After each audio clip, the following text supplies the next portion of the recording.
Les éditions Sixtrid, avec l'aimable autorisation des éditions Fayard, présentent Élisabeth d'Autriche, de Brigitte Hamann, lu par Hélène Lausseur.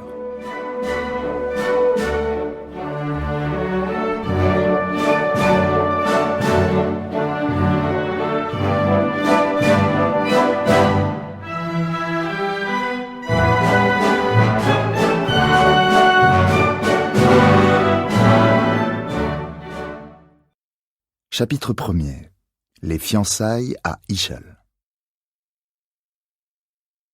Le dimanche 18 août 1843, le jour même du 23e anniversaire de l'empereur François-Joseph, fit son entrée dans l'histoire de l'Autriche une jeune campagnarde de 15 ans du village bavarois de Possenhofen. L'empereur demandait, et bien entendu obtenait, la main de sa cousine Élisabeth, duchesse en Bavière. La fiancée n'avait jamais jusque-là retenu particulièrement l'attention.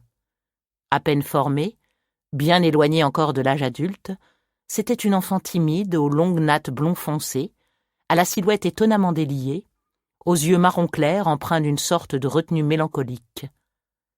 Troisième de 8 enfants pleins de tempérament, elle avait grandi, un peu en sauvageonne, à l'écart de toutes les contraintes de la cour. Elle excellait à la natation, à la pêche, à l'équitation, à l'escalade. De sa Bavière natale, elle aimait surtout la partie montagneuse et le lac de Starnberg, sur les rives duquel se trouvait le petit château de Possenhofen, résidence estivale de la famille ducale. Elle parlait le dialecte bavarois et comptait de bons amis parmi les petits paysans du voisinage. Ne brillant ni par son instruction, ni par ses manières, elle ne faisait pas plus grand cas que son père ou que ses frères et sœurs de tout ce qui relevait du cérémonial, du protocole. Cela d'ailleurs importait peu à la cour de Munich. La branche cadette des Wittelsbach n'y détenait aucune fonction officielle et pouvait donc mener sa vie privée comme elle l'entendait. Sa mère, la duchesse Ludovica, recherchait depuis quelque temps déjà un parti convenable pour sa seconde fille Élisabeth. Ce n'est que prudemment qu'elle s'était tournée vers la Saxe. « Je tiendrais certes pour un grand bonheur de voir Sissi parmi vous, mais cela est hélas peu envisageable, car le seul parti auquel on pourrait songer, certainement le prince Georges, second fils du roi Jean, ne lui prêtera sans doute guère d'attention. Il faudrait tout d'abord qu'elle lui plaise, et il considérera aussi, bien entendu, l'état de sa fortune. Jolie elle l'est, certes, en raison de sa grande fraîcheur, mais aucun de ses traits n'étant lui-même d'une remarquable joliesse. » Au printemps de 1853, Sissi était revenue de Dresde sans y avoir trouvé de fiancé. Elle vivait entièrement dans l'ombre de sa sœur aînée, Hélène, beaucoup plus belle, plus cultivée, plus sérieuse et plus admirée qu'elle. On tenait celle-ci pour promise aux plus hautes destinées, à savoir épouser l'empereur d'Autriche. En comparaison, Sissi était le vilain petit canard de la famille. Et nulle ne fut plus surprise que la jeune fille lorsqu'elle devint le plus brillant parti du XIXe siècle. Son fiancé, l'empereur François-Joseph, était quant à lui d'une remarquable beauté, avec ses cheveux blonds, son visage plein de douceur, son allure fine et élancée, que mettait si bien en valeur l'uniforme de général, étroitement ajusté, qu'il portait en permanence. Il n'était guère étonnant qu'il fût la coqueluche des comtesses viennoises, d'autant qu'il se montrait, dans les bals de la haute aristocratie, le meilleur et le plus fougueux des danseurs. Ce beau jeune homme aux excellentes manières était un des hommes les plus puissants de son époque.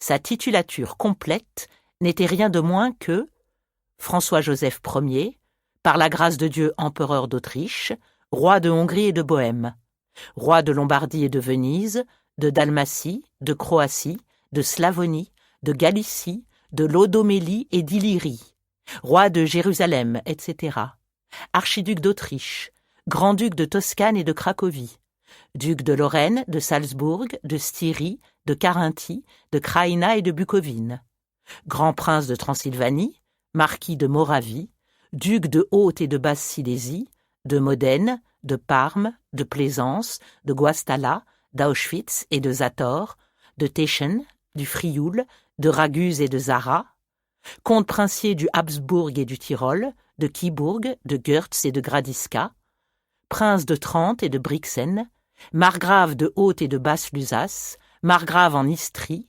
comte de Haute-Ems, de Feldkirch, de Bregenz, de Sonneberg, etc., seigneur de Trieste, de Cattaro et de la Marche de Windisch, grand voïvode de la voïvodie de Serbie, etc. Il était monté sur le trône en 1848, l'année des révolutions, à l'âge de 18 ans, après l'abdication de son oncle Ferdinand, atteint de troubles mentaux, et la renonciation du trop peu énergique archiduc François-Charles, son propre père, à la succession. Tranchant sur l'image lamentable qu'avait laissée son prédécesseur, le jeune empereur eut tôt fait de se gagner des sympathies, même celles de Bismarck, qui, ayant fait sa connaissance en 1852, écrivait à son propos « Le jeune souverain de ce pays m'a produit une impression des meilleures. À la fougue de ses 20 ans, s'allie la dignité et la fermeté propres à l'âge mûr. Il a un beau regard, surtout lorsqu'il s'anime, et une plaisante expression de loyauté, notamment dans le sourire.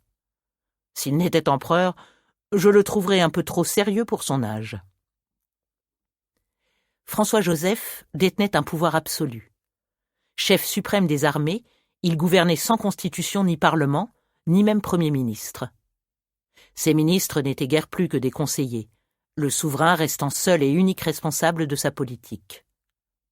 Il n'est pas faux de dire que le jeune empereur dirigeait une monarchie militaire, par la grâce de Dieu, bien évidemment.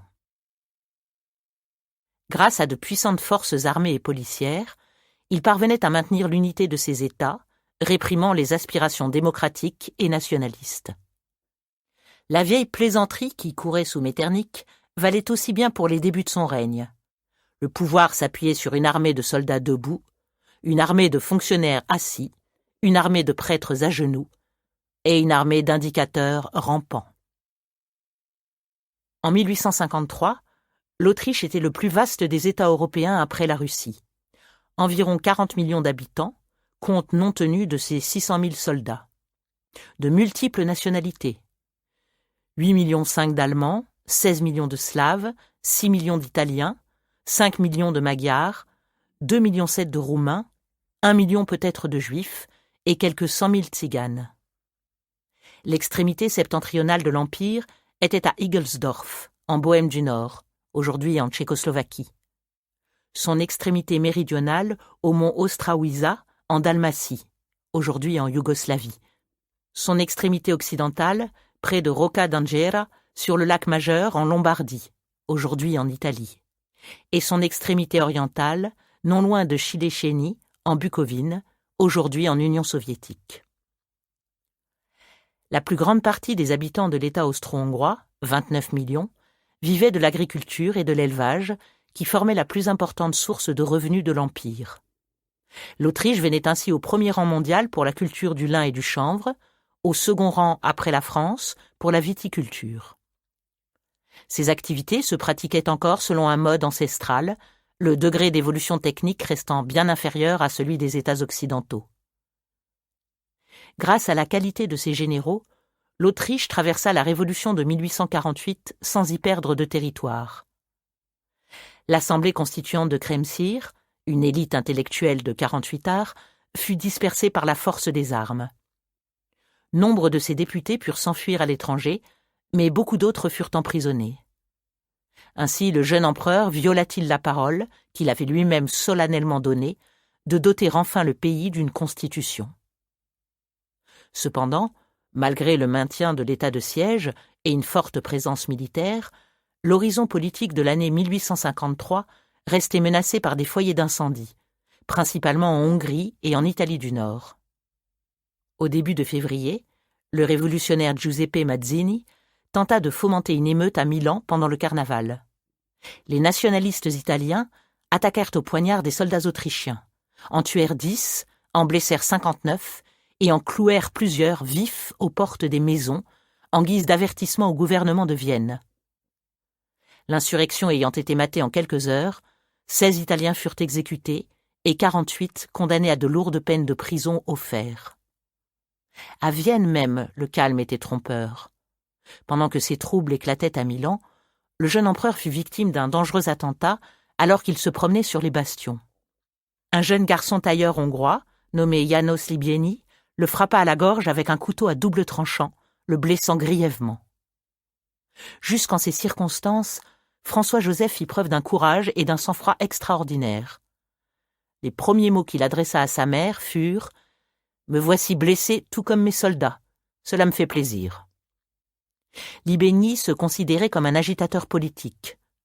Lorsqu'on l'arrêta, il cria très fort en hongrois « Éljen Kossuth », acclamant par ce vivat l'ennemi mortel des Habsbourg, le révolutionnaire qui avait proclamé la République hongroise en 1849 et qui poursuivait depuis lors, en exil, sa propagande en faveur de l'indépendance hongroise.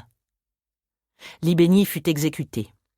Mais son geste démontrait au jeune empereur que le trône n'était pas aussi fermement assuré qu'il y semblait.